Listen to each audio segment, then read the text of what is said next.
صفیہ۔ رات کے وقت وزیر اعظم کے دسترخوان پر اس کے چند منظور نظر امراء موجود تھے۔ قاسم کی عدم موجودگی میں وزیر اعظم نے طاہر سے معذرت کرتے ہوئے کہا، قاسم اپنے کسی دوست کے ہاں گیا ہوا ہے، وہ اپنے طرز عمل پر بہت نادم ہے۔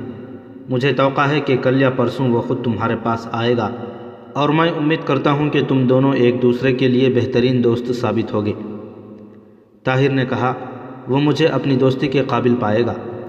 کھانے کے دوران میں باقی مہمانوں سے ادھر ادھر کی باتیں کرنے کے بعد وزیر اعظم نے طاہر سے سوال کیا، کیا تمہیں سپہ سالار نے فوج میں کسی اعلیٰ عہدے کی پیشکش نہیں کی؟ میں نے سنا ہے کہ ولی عہد اور شہزادہ مستنصر نے تمہاری سفارش کی ہے۔ طاہر نے جواب دیا، سپہ سالار نے اس بارے میں مجھ سے کوئی بات نہیں کی، اور نہ مجھے ولی عہد اور شہزادہ مستنصر کی سفارش کا علم ہے۔ وزیر اعظم نے غور سے طاہر کی طرف دیکھا اور کہا، اگر تم فوج میں جانا چاہو تو میں خود سپہ سالار سے کہہ سکتا ہوں، لیکن فوج کے اعلیٰ عہدوں پر ترک فائز ہیں اور ان کے بعد ایرانیوں کا اقتدار ہے، اس لیے ایک عرب افسر کے لیے ترقی کی کوئی گنجائش نہیں۔ طاہر نے کہا، مجھے کسی عہدے کا لالچ نہیں، میں صرف مسلمانوں کی خدمت کے لیے کسی موقع کا متلاشی ہوں۔ وزیر اعظم نے کہا، ایک معمولی عہدیدار کے لیے عام طور پر اپنے افسروں کو خوش رکھنے کا مسئلہ اس قدر اہم ہو جاتا ہے کہ وہ کوئی خدمت کر ہی نہیں سکتا۔ میں یہ چاہتا ہوں کہ تمہاری صلاحیتوں سے پورا فائدہ اٹھایا جائے۔ تم اس نازک دور میں سلطنت عباسیہ کی نہایت شاندار خدمات سر انجام دے سکتے ہو۔ طاہر نے محسوس کیا کہ وزیر اعظم قاسم کا باپ ہونے کے باوجود ایک قابل قدر انسان ہے، اور اس کے متعلق بغداد کے لوگوں نے جو رائے قائم کی تھی وہ رقابت اور حسد کی پیداوار تھی۔ اس نے کہا، مجھے آپ سلطنت بغداد کے لیے بڑی سے بڑی قربانی کے لیے آمادہ پائیں گے۔ وزیر اعظم نے کہا، موجودہ وقت میں بغداد کے خارجی معاملات بہت الجھے ہوئے ہیں، اور ہمیں دفتر خارجہ کے لیے نہایت ہوش مند، ذہین اور قابل اعتماد آدمیوں کی ضرورت ہے۔ طاہر کو اچانک اپنی منزل کا زینہ دکھائی دیا۔ اس نے کہا، اپنی ذہانت اور ہوش مندی کے متعلق مجھے کوئی دعویٰ نہیں، لیکن آپ مجھے قابل اعتماد ضرور پائیں گے۔ وزیر اعظم نے کہا، میں کل وزیر خارجہ سے بات کروں گا، ممکن ہے کہ چند دن تک ایک نہایت اہم مہم تمہارے سپرد کر دی جائے۔ شاید قاسم بھی تمہارا رفیق کار ہو۔ تم خوارزم کے سفیر سے رابطہ پیدا کرنے کی کوشش کرو، اور اگر ہو سکے تو اسے یقین دلاؤ کہ تم ان لوگوں میں سے ہو جو خوارزم پر تاتاریوں کا حملہ برداشت نہیں کریں گے۔ طاہر نے کہا، کیا اسے یقین دلانے کی بھی ضرورت ہوگی؟ عالم اسلام کا ایک حبل ترین فرد بھی خوارزم پر تاتاریوں کا حملہ برداشت نہیں کرے گا، لیکن کیا آپ کا یہ خیال ہے کہ چنگیز خان ضرور ترکستان پر حملہ کرے گا؟ وزیر اعظم نے کچھ سوچ کر جواب دیا، جب تک چنگیز خان کو بغداد کی غیر جانبداری کا یقین نہ ہوگا وہ جرأت نہیں کرے گا، اور ممکن ہے کہ اگر اس کی افواج نے ترکستان کی طرف پیش قدمی شروع کر دی تو ہمیں یہ بتانا پڑے کہ ہم اپنے اختلافات کے باوجود ایک اسلامی سلطنت پر تاتاریوں کی الغار برداشت نہیں کریں گے۔ تازہ اطلاعات یہ ہیں کہ چنگیز خان کی افواج خوارزم کی شمال مشرق سرحد پر جمع ہو رہی ہیں۔ ممکن ہے ہمیں اسے یہ پیغام بھیجنا پڑے کہ اگر تم نے خوارزم پر حملہ کیا تو بغداد کی افواج خوارزم شاہ کی حمایت کے لیے میدان میں آ جائیں گی، لیکن خوارزم شاہ کے عمال کی یہ حالت ہے کہ وہ بغداد سے مملکت تاتار میں جانے والے تاجر کو بھی جاسوس سمجھ لیتے ہیں، اور ہمارے سفیر تک کی تلاشی لینے سے باز نہیں آتے، اور اب چند دن سے تو وہ بغداد کے کسی ایلچی کو بھی سرحد عبور کر کے چنگیز خان کی مملکت میں داخل ہونے کی اجازت نہیں دیتے۔ مجھے ڈر ہے کہ اگر یہی حالت رہی تو خوارزم کے ساتھ ہمارے تعلقات پہلے کی طرح کشیدہ ہو جائیں گے، اور ممکن ہے کہ ہم ضرورت کے وقت چنگیز خان کو تنبیہ نہ کر سکیں۔ اس لیے اگر ہم اس نازک وقت پر خوارزم کے سفیر کے ساتھ تمہارے جیسے نوجوان کی دوستی کا فائدہ اٹھا سکے تو اس میں خوارزم اور بغداد دونوں کی بھلائی ہوگی۔ اسے صلاح الدین ایوبی کی بدولت تمہارے ساتھ بے حد عقیدت ہو چکی ہے، اس لیے تم موقع سے فائدہ اٹھاؤ۔ آج تم نے اسے بہت متاثر کیا تھا، اور اس نے سب سے پہلے اٹھ کر تمہیں داد دی تھی۔ مجھے یقین ہے کہ تم سلطنت خوارزم کے متعلق اپنے نیک ارادے ظاہر کر کے اسے دوست بنانے میں کامیاب ہو جاؤ گے۔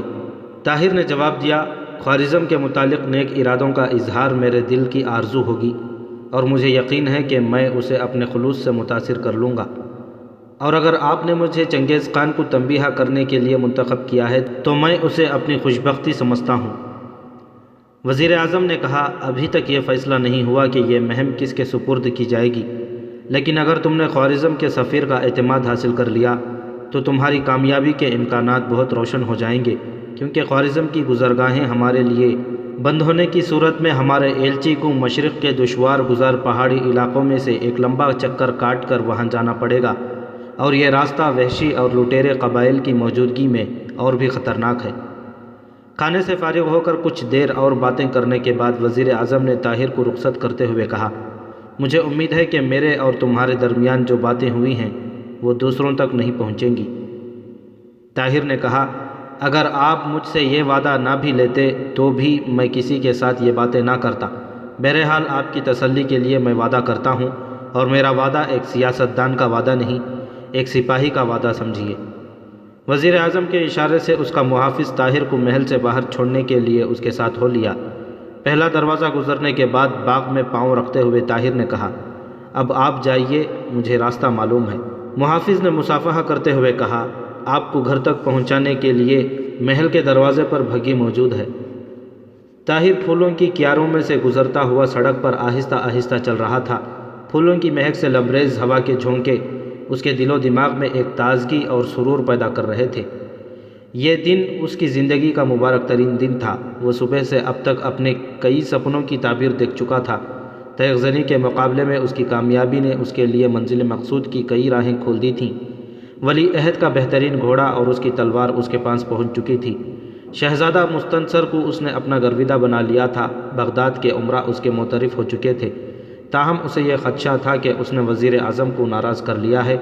اس کے متعلق وہ یہ سن چکا تھا کہ وہ نہایت منتقم المزاج آدمی ہے اور اس کی ایک تدبیر اس کے تمام ارادوں پر پانی پھیر سکتی ہے۔ لیکن دسترخوان پر وزیر اعظم کی خندہ پیشانی اور حسن سلوک نے ان خیالات کی تردید کر دی تھی، اور اس کی باتوں نے یہ ثابت کر دیا تھا کہ وہ اس کا سب سے بڑا دوست اور خیر خواہ ہے۔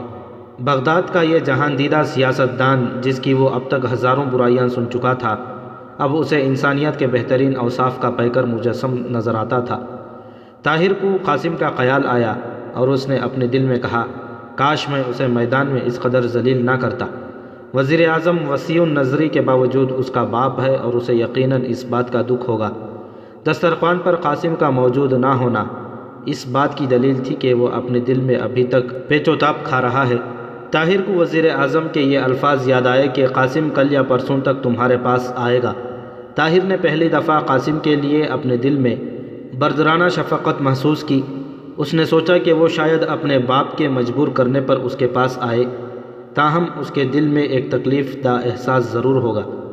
بہتر یہ ہے کہ میں خود پہل کروں، خود اس کے پاس جاؤں اور یہ کہوں، قاسم میں تمہارا دوست ہوں۔ بغداد کی بھلائی کے لیے، دولت عباسیہ کی بھلائی کے لیے ہمیں ایک دوسرے کا دوست بننا چاہیے۔ کاش میں ابھی گھر جانے سے پہلے قاسم سے مل سکتا، لیکن اتنی جلدی نہیں، مجھے قاسم کا غصہ ٹھنڈا ہو جانے کا انتظار کرنا چاہیے۔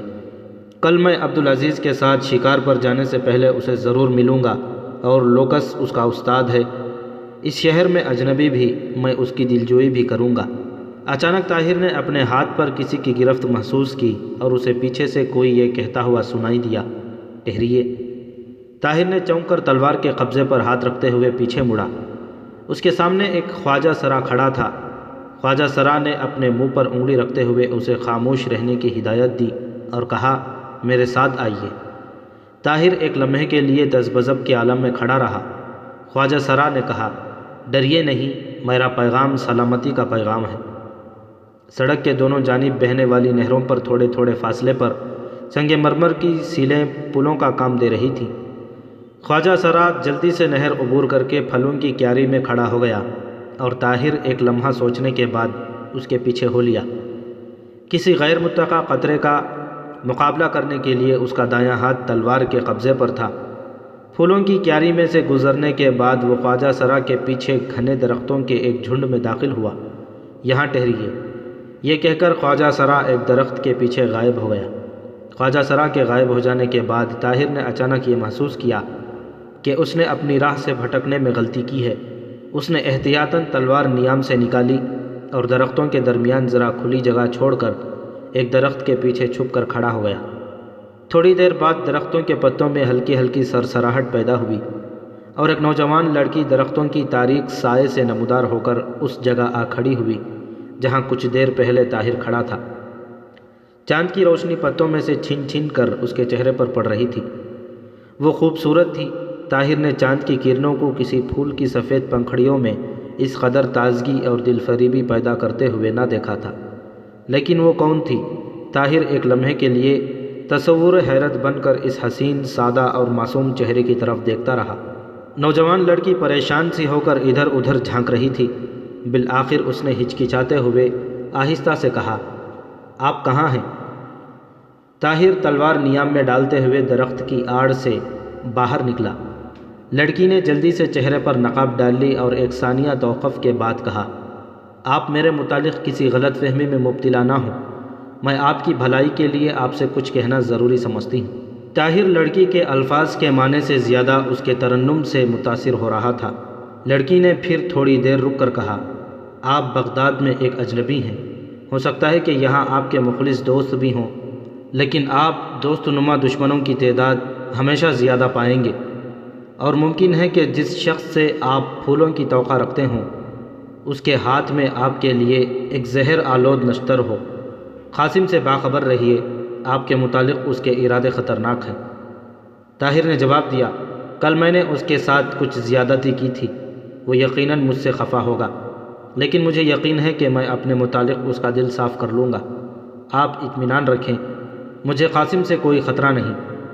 لڑکی نے کہا، بغداد میں آپ جیسے خوش فہم آدمی کے لیے کوئی جگہ نہیں۔ آپ اپنے لیے کوئی ایسا گوشہ تلاش کیجیے جہاں حسد، بغض اور اناد کو دل فریب مسکراہٹوں میں نہیں چھپایا جاتا، جہاں دل اور زبان کے درمیان ریا کے پردے نہیں۔ قاسم کو میں آپ سے زیادہ جانتی ہوں، آپ کے لیے اس کی دوستی شاید کھلی دشمنی سے زیادہ خطرناک ثابت ہوگی۔ طاہر نے کچھ سوچ کر جواب دیا، نیک دل خاتون، اس محل میں رہنے والوں کو میری بجائے قاسم سے زیادہ دلچسپی ہونی چاہیے۔ میں پوچھ سکتا ہوں کہ آپ کون ہیں؟ لڑکی نے جواب دیا، آپ کو یہ جاننے کی کوشش نہیں کرنی چاہیے۔ میں قاسم سے یقیناً قریب تر ہوں، لیکن مجھے اس کا آپ کے ساتھ الجھنا پسند نہیں۔ میں اس کی وجہ پوچھ سکتا ہوں؟ اس کی وجہ؟ لڑکی نے پریشان ہو کر جواب دیا، اس کی وجہ مجھے معلوم نہیں، لیکن آپ مجھ پر اعتبار کیجیے، آپ کی جان خطرے میں ہے۔ آپ اپنے لیے بغداد کا کوئی گوشہ محفوظ نہ سمجھیے۔ آپ میرے متعلق اس قدر پریشان نہ ہوں، میرے بازو میری حفاظت کر سکتے ہیں، اور اس کے علاوہ میں موت سے کبھی نہیں ڈرا۔ لڑکی نے مغموم لہجے میں کہا، شاید میرے یہاں آنے کی وجہ یہی تھی کہ آپ موت سے نہیں ڈرتے اور میں آپ کو ڈرانا بھی نہیں چاہتی، لیکن آپ کو اپنے بازوؤں پر اس قدر بھروسہ نہیں کرنا چاہیے۔ بہادر کی تلوار پیچھے سے حملہ کرنے والے کا خنجر نہیں روک سکتی۔ طاہر نے کہا، میں قاسم کو اس قدر بزدل نہیں سمجھتا۔ لڑکی نے کہا، قاسم بزدل نہیں، لیکن انتقام کے جوش میں وہ سب کچھ کر سکتا ہے۔ میں اس کا جوش ٹھنڈا کرنے کی کوشش کروں گا۔ میں آپ کی کامیابی کے لیے دعا کروں گی۔ میں آپ کی نصیحت پر عمل کروں گا، لیکن اتنا جاننا چاہتا ہوں کہ آپ کون ہیں؟ اس سوال کا جواب میں دے چکی ہوں۔ آپ مجھے ایک ایسی مسلمان لڑکی سمجھیے جس کے دل میں اپنی قوم کے بہادر فرزندوں کے لیے عزت ہے۔ آپ کے متعلق میں اتنا جانتی ہوں کہ آپ ایک بہادر باپ کے بیٹے ہیں۔ اس سے زیادہ میں کچھ نہیں جانتی، نہ جاننا چاہتی ہوں۔ آپ بھی میرے متعلق زیادہ جاننے کی کوشش نہ کریں۔ زندگی میں ہمارے راستے ایک دوسرے سے مختلف ہیں۔ میں نے محسوس کیا تھا کہ آپ کی کشتی بھنور کے قریب آ چکی ہے۔ میں نے آپ کی آنکھیں کھولنا ضروری سمجھا۔ میں اپنا فرض پورا کر چکی ہوں۔ میں جاتی ہوں، آپ ذرا ٹھہریے۔ میں خواجہ سرا کو بھیجتی ہوں، وہ آپ کو راستے پر چھوڑ آئے گا۔ لڑکی طاہر کو ششد و حیران چھوڑ کر درختوں میں غائب ہو گئی۔ تھوڑی دیر بعد خواجہ سرا نمودار ہوا اور طاہر کو اپنے پیچھے آنے کا اشارہ کر کے آگے آگے چل دیا۔ پھولوں کی کیاری کے قریب پہنچ کر خواجہ سرا نے کہا، اب آگے آپ راستہ جانتے ہیں، مجھے اجازت دیجیے۔ طاہر کے دل میں خواجہ سرا سے اس لڑکی کے متعلق کچھ پوچھنے کی خواہش پیدا ہوئی، لیکن زبان نے دل کی تائید نہ کی۔ طاہر مختلف خیالات کی کشمکش میں محل سے باہر نکلا۔ دروازے کے سامنے بھگی کھڑی تھی۔ کوچوان نے اسے جھک کر سلام کیا اور وہ کچھ کہے بغیر بھگی پر سوار ہو گیا۔ وہ کون تھی؟ طاہر اپنے دل سے بار بار اس سوال کا جواب پوچھ رہا تھا۔ کل اس نے استبل کے سامنے دو لڑکیوں کو دیکھا تھا اور وہ غالباً ان میں سے ایک تھی، لیکن اس نے اس کے متعلق اس قدر پریشانی کا اظہار کیوں کیا؟ وہ قاسم سے اس قدر بدظن کیوں تھی؟ اچانک طاہر کے دماغ میں ایک خیال آیا اور اس کی پریشانی دور ہونے لگی۔ وہ لڑکی اسے یہ سمجھانا چاہتی تھی کہ بغداد میں رہنا اس کے لیے خطرناک ہے، اور اپنے اس دعوے کے ثبوت میں اس نے بغداد کے لوگوں کی نہایت گھناؤنی تصویر پیش کی تھی۔ کیا یہ قاسم کی شرارت نہیں؟ اور یہ شرارت اس لیے تو نہیں کی گئی کہ وہ مرعوب ہو کر بغداد سے چلا جائے۔ آخر وزیر اعظم کے محل میں رہنے والی ایک لڑکی کو، جو یقیناً قاسم کی کوئی رشتہ دار یا خادمہ ہوگی، اس کے ساتھ اس قدر ہمدردی کیوں ہونے لگی؟ لیکن وہ خادمہ نہیں تھی، وہ ایک شہزادی نظر آتی تھی۔ طاہر کی آنکھوں میں اس کی حسین و جمیل تصویر پھرنے لگی۔ وہ یقیناً وزیر اعظم کے خاندان سے تعلق رکھتی تھی۔ اس کے الفاظ میں خلوص تھا، اس کے چہرے پر سادگی تھی۔ وہ تصنع اور فریب سے ناواقف معلوم ہوتی تھی۔ ہو سکتا ہے اسے قاسم سے کوئی رنجش ہو، لیکن وہ بہرحال ایک اجنبی تھا، اور اونچے طبقے کے لوگ گھر کے معاملات میں ایک اجنبی کے سامنے ظاہر نہیں کرتے۔ پھر اسے یہ کیوں کر معلوم ہوا کہ وہ ایک بہادر باپ کا بیٹا ہے؟ اس نے وہ تمام معلومات کسی مرد سے حاصل کی ہوں گی، اور وہ مرد قاسم کے سوا اور کون ہو سکتا ہے؟ قاسم کسی پردے کی آڑ میں کھڑا ہو کر وزیر اعظم سے اس کی باتیں سن رہا ہوگا، اور وزیر اعظم کو اس کی طرف بہت زیادہ مائل دیکھ کر اپنے حریف کو راستے سے ہٹانے کے لیے اس نے یہ سازش کی ہوگی۔ اس لڑکی کو یقیناً اس نے سکھا پڑھا کر اسے بیوقوف بنانے کے لیے بھیجا ہوگا، اور اب وہ لڑکی قاسم سے جا کر یہ کہے گی کہ میں نے اسے بہت ڈرایا، وہ تمہارے پاس آ کر معذرت کرے گا اور تمہارے سامنے دو زانو ہو کر دوستی کے لیے ہاتھ پھیلائے گا۔ ان خیالات سے طاہر نے دو نتائج اخذ کیے۔ ایک یہ کہ قاسم اپنے باپ کی ڈانٹ ڈپٹ کے بعد اپنے گزشتہ طرز عمل کی تلافی کے لیے تیار ہے، لیکن وہ یہ چاہتا ہے کہ دوستی کی تجدید کے لیے میں پہل کروں، اور اس مقصد کے لیے وہ اس کے دل میں ایک احساس مرعوبیت پیدا کرنا چاہتا ہے۔ دوسرا یہ ہے کہ اگر اس واقعے کے بعد اس نے پہل کی تو وہ یہ سمجھے گا کہ یہ اس لڑکی کی دھمکیوں کا اثر ہے، اس لیے بہتر ہے کہ وہ قاسم کا دروازہ کھٹکھٹانے کے بجائے اس کا انتظار کرے۔ اس لڑکی نے قاسم کو جس قدر خطرناک ثابت کرنے کی کوشش کی تھی، اسی قدر وہ اسے سادہ اور بے ضرر نظر آتا تھا۔ اپنے گھر پہنچ کر دل میں قاسم کے لیے وہی جذبات تھے جو ایک بڑا بھائی چھوٹے اور ضدی بھائی کے لیے محسوس کرتا ہے۔ نوجوان لڑکی کے متعلق اس کی رائے یہ تھی کہ وہ ان امیر زادیوں میں سے ایک ہے جن کی عمر تصنع اور بناوٹ میں گزر جاتی ہے، جو جھوٹ کو سچ بنانا ایک کمال سمجھتی ہیں۔ لیکن رات کو سونے سے پہلے جب وہ اپنے بستر پر لیٹا ہوا ان تمام واقعات پر غور کر رہا تھا، اس نے اپنے دل میں سوال کیا، کیا وہ سادہ اور معصوم لڑکی اس قدر جھوٹ بول سکتی ہے؟ اس سوال کا جواب سوچتے ہوئے وہ اس ذہنی کیفیت سے دوچار ہو رہا تھا جس میں دل اور دماغ کی مختلف آوازیں انسان کو کسی فیصلے پر نہیں پہنچنے دیتی۔ اگلے دن صبح سے لے کر دوپہر تک قاسم گھر سے غائب رہا، اور صفیہ پریشانی کی حالت میں تھوڑے تھوڑے وقفے کے بعد محل کے خادموں سے اس کے متعلق پوچھتی رہی۔ دوپہر کے وقت اسے معلوم ہوا کہ قاسم آ گیا ہے اور اپنے 15 دوستوں کے ساتھ محل کے مشرقی کونے میں بیٹھا ہوا ہے۔ محل کے اس کونے کے برآمدے کا رخ دریا کی طرف تھا، اور سنگ مرمر کی سیڑھیاں برآمدے کی کرسی سے شروع ہو کر دریا تک جا پہنچتی تھیں۔ پانی کی سطح سے ذرا اوپر آخری سیڑھی پر کہیں کہیں لوہے کی میخیں لگی ہوئی تھیں، اور ان میخوں کے ساتھ چھوٹی چھوٹی خوبصورت کشتیاں بندھی ہوئی تھیں۔ اس سیڑھی پر کھڑے ہو کر اوپر کی طرف قیصر خلافت کے سپہ سالار اور دوسرے عہدیداروں کے محلات کے 2 حصے جو دریا کے کنارے تعمیر کیے گئے تھے دکھائی دیتے تھے، اور ہر محل کے سامنے کشتیوں کی ایک بڑی تعداد نظر آتی تھی۔ سفیا قاسم کے ارادوں سے تھوڑی بہت واقفیت حاصل کر چکی تھی۔ اب جب اس نے یہ سنا کہ وہ اپنے 15-20 دوستوں کے ساتھ بیٹھا ہوا ہے، اس کی تشویش بڑھنے لگی۔ تھوڑی دیر سوچنے کے بعد وہ ایک مضبوط ارادہ لے کر محل کے مشرقی کونے کی طرف چل پڑی۔ اس کونے پر اوپر کی منزل کے کمروں میں کبھی کبھی صبح یا شام کے وقت خواتین آ کر بیٹھتیں اور دریائے دجلہ کے دلکش مناظر سے لطف اندوز ہوتی تھیں۔ تیسری منزل پر ایک وسیع بارہ دری تھی۔ دوسری اور تیسری منزل سے دریا کی طرف اترنے کے لیے پیچ در پیچ سیڑھیاں بنائی گئی تھیں اور ان کا دروازہ دریا کی طرف کھلنے والے برآمدے کے کونے میں تھا۔ صفیہ تیسری منزل کی گیلری میں سے گزرتی ہوئی بارہ دری میں پہنچی اور وہاں سے اس نے تنگ سیڑھیوں سے نیچے اترنا شروع کر دیا۔ نچلے کمرے کی چھت سے ذرا نیچے اس سیڑھی کا دروازہ ایک گیلری میں کھلتا تھا۔ اس گیلری کا رخ مائیں باغ کی طرف تھا اور قاسم کبھی کبھی خوشگوار موسم میں اس گیلری میں بیٹھ کر اپنے کسی دوست کے ساتھ شطرنج کھیلتا تھا۔ نیچے اور اوپر سے ان سیڑھیوں کے سوا اس گیلری میں آمد و رفت کا کوئی راستہ نہ تھا۔ وہ کمرہ جس میں قاسم بیٹھا تھا اس کے دریچے اس گیلری میں کھلتے تھے۔ صفیہ ایک دریچے کے قریب بیٹھ گئی اور پردے کو تھوڑا سا ایک طرف سرکا کر نیچے جھانکنے لگی۔ قاسم 15-20 ایسے نوجوانوں کے درمیان بیٹھا ہوا تھا جس کے متعلق بغداد کے شریف آدمیوں میں سے کسی کی رائے اچھی نہ تھی۔ صفیہ انہیں اکثر قاسم کے ساتھ دیکھ چکی تھی، ان میں سے لوکس بھی تھا، لیکن آج وہ خلاف عادت بہت سنجیدہ نظر آتا تھا۔ قاسم نے کہا، بدنامی کے داغ خون سے دھوئے جاتے ہیں۔ اس نے مجھے دھوکہ دیا۔ شروع میں اس نے یہ ظاہر کیا کہ وہ وار کرنا جانتا ہی نہیں، اور میں صرف اس خیال سے کہ یہ کھیل جلد ختم نہ ہو جائے نہایت بے پرواہی سے اس پر حملہ کرتا رہا۔ اگر مجھے یہ معلوم ہوتا کہ میرے بازو شل ہو جانے کے بعد وہ اس قدر تیزی سے حملہ کرے گا تو میں شروع میں ہی یہ کھیل ختم کر ڈالتا۔ اور لوکس کے ساتھ بھی اس نے دھوکہ کیا۔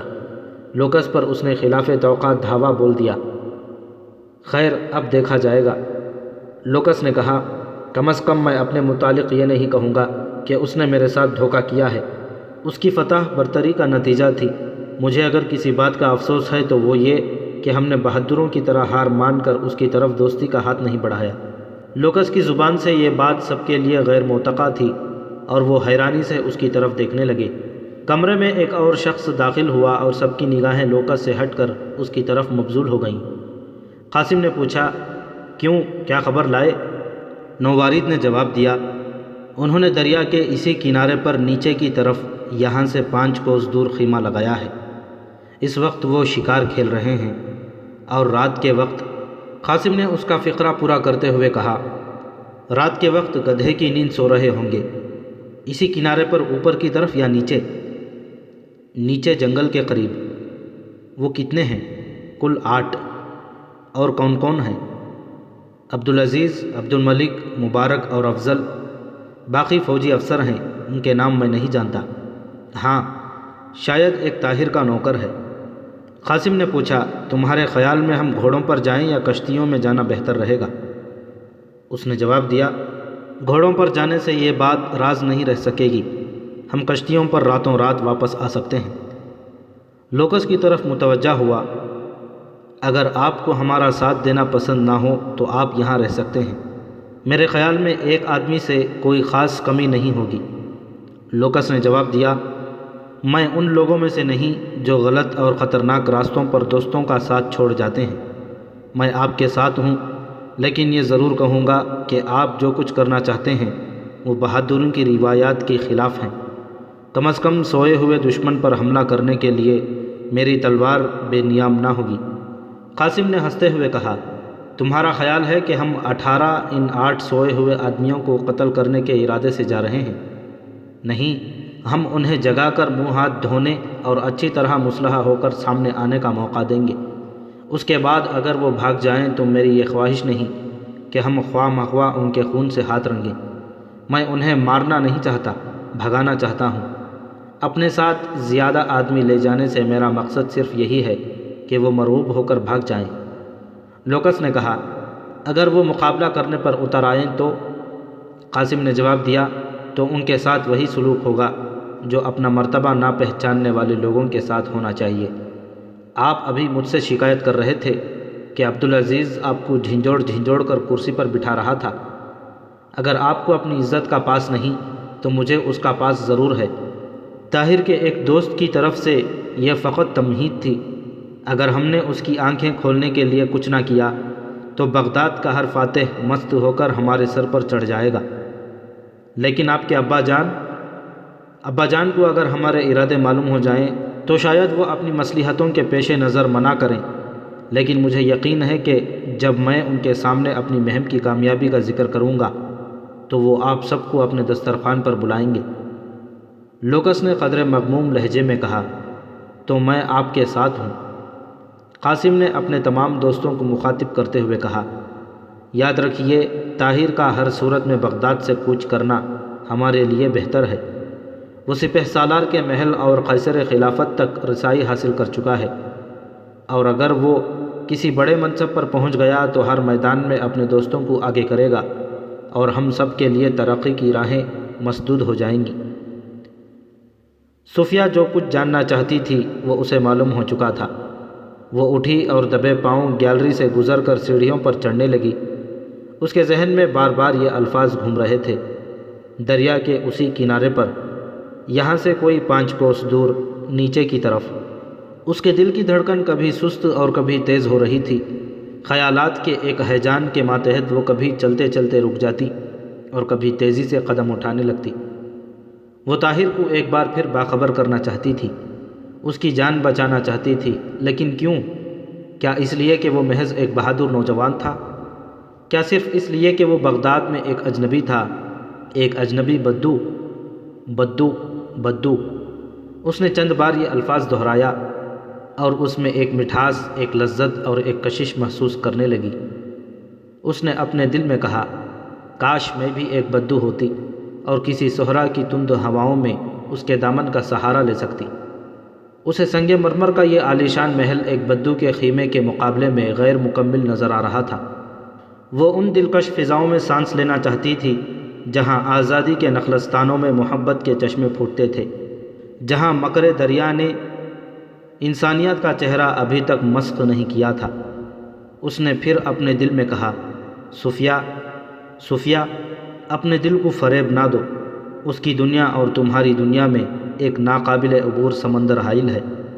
وہ ایک عام آدمی ہے اور تم وزیر اعظم کی بھتیجی ہو۔ تم اس کی جان بچا سکو تو یہ ایک کار خیر ہے، اس سے زیادہ ایسے خواب نہ دیکھو جن کی کوئی تعبیر نہیں۔ وہ سکینہ کو تلاش کرتی ہوئی ایک کمرے میں پہنچی۔ سکینہ تکیے کے سہارے قالین پر بیٹھی ایک کتاب پڑھ رہی تھی۔ اس نے صفیہ کی طرف دیکھ کر پوچھا، صفیہ، تم کہاں گئی تھی؟ میں نے تمہیں بہت تلاش کیا، آؤ مجھے ان اشعار کا مطلب سمجھاؤ۔ صفیہ نے کہا، سکینہ، آج گھوڑے پر سیر کے لیے نہ چلو گی؟ سکینہ نے حیران ہو کر جواب دیا، اس وقت؟ صفیہ نے کہا، میرا مطلب ہے تھوڑی دیر کے بعد۔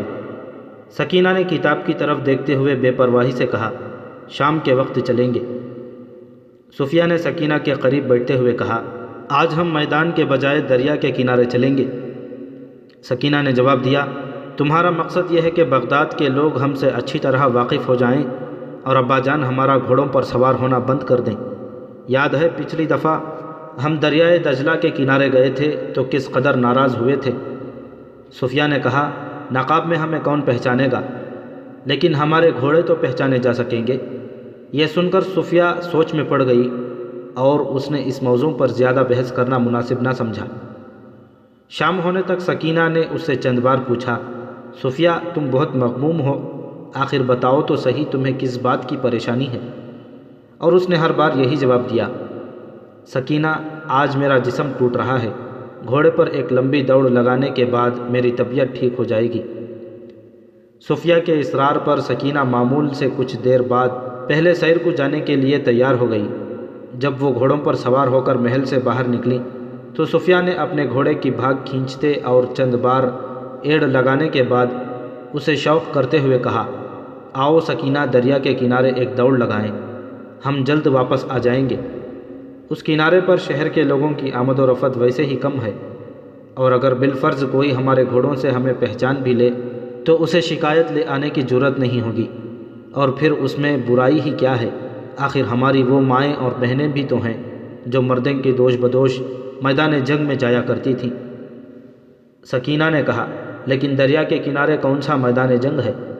صفیہ نے لاجواب سی ہو کر کہا، میں سمجھی تم ڈرتی ہو، لیکن میں تمہیں یقین دلاتی ہوں کہ میرا خنجر تمہاری حفاظت کرے گا۔ سکینہ نے کہا، میں کسی سے کیوں ڈرنے لگی؟ کیا میرے پاس خنجر نہیں؟ چلو۔ سکینہ کا ارادہ بدل جانے کے خوف سے صفیہ نے جلدی سے گھوڑا دریا کی طرف موڑ دیا اور آن کی آن میں یہ دونوں شہر کے آبادی سے نکل گئیں۔ تھوڑی دور آگے جا کر سکینہ نے شور مچانا شروع کر دیا، صفیہ ٹھہرو، آگے جانا خطرناک ہے۔ صفیہ، صفیہ، کیا تم حسن بن صباح کے جنت میں پہنچنے کا ارادہ کر چکی ہو؟ صفیہ کی تدبیر کامیاب ہو چکی تھی۔ وہ یہی چاہتی تھی کہ سکینہ تھوڑی دور تک اس کا ساتھ دے۔ اس نے گھوڑا روکے بغیر مڑ کر سکینہ کی طرف دیکھا اور یہ ظاہر کرتے ہوئے کہ وہ گھوڑے کی باگ کھینچ کر اسے روکنے کی کوشش کر رہی ہے، بلند آواز میں کہا، سکینہ، یہ گھوڑا آج ذرا سرکشی دکھا رہا ہے، میں اس کا مزاج درست کرتی ہوں۔ تم اگر آگے جانے سے ڈرتی ہو تو ٹھہرو، میں ابھی آتی ہوں۔